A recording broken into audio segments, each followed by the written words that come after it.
PLDT at Akari nag-beg off para sa PBL Invitational Conference 2024. Power chargers, players, injuries, pero lalaro for the finals. CCS, tuloy-tuloy ang laban for the Invitational. Good day ka-Heartstrong and welcome back to our channel. Pero bago natin yung simulan ay huwag mong kalimutan mag-like, share, and subscribe and click the notification bell para updated ka sa ating mga video. Sa mga nakaraang laban ng PLDT at Akari ay nagkaroon nga ng hindi pagkaunawaan ang dalawang panig dahil sa controversial error ng officiating. Dahil nga dito ay ibinahagi ng PLDT ang kanilang pag-skip for the Invitational Conference. Ito ay dahilan sa nagkaroon ng injuries ang kanilang mga players. For the bronze match ay mukhang wala pa ring PLDT na lalaban at signal na nga ang sure for the bronze medal this Reinforced Conference.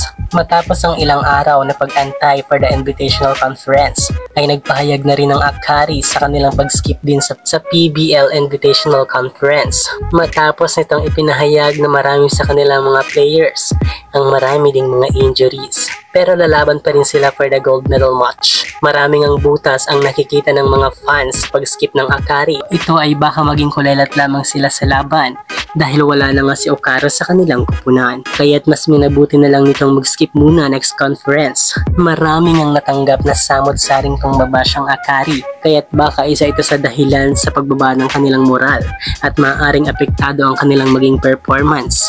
They have actually zero loss for this conference. It just is that Akari Power Chargers are one of the most competent teams in the league. Kaya't for this time, mas paghahandaan nila ang finals game kesa sa Invitational Conference.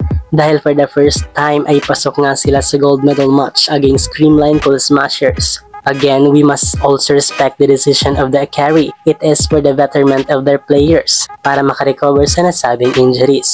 Speaking of Creamline ay tuloy-tuloy nga ang laban ng CCS for the Invitational Conference. Sila talaga ang masasabi mong may pusong palaban dahil sa hindi ito umaatras at sumusuko sa laban. For the PBL Invitational Conference ay muli nating makikitang maglaro ang Creamline na tatapatan ang bigating club teams na former Reinforced Conference champion Kurashiki Ablaze at ang bagong contender na Escola from Thai team. Mauunang ang lalaban ang dalawang guest player bago susundan ng finals game ng Akari at Creamline Cool Smashers. Mga ka-Heartstrong, kakayanin kaya ng Creamline na lumaban sa Escola at sa Ablaze this time? Ano kaya ang totoong rason ng Akari sa pag-skip nila for the Invitational Conference? Comment down below. Hanggang dito na lang muna ka-Heartstrong. Do not forget to subscribe and click the notification bell para updated ka sa ating mga video.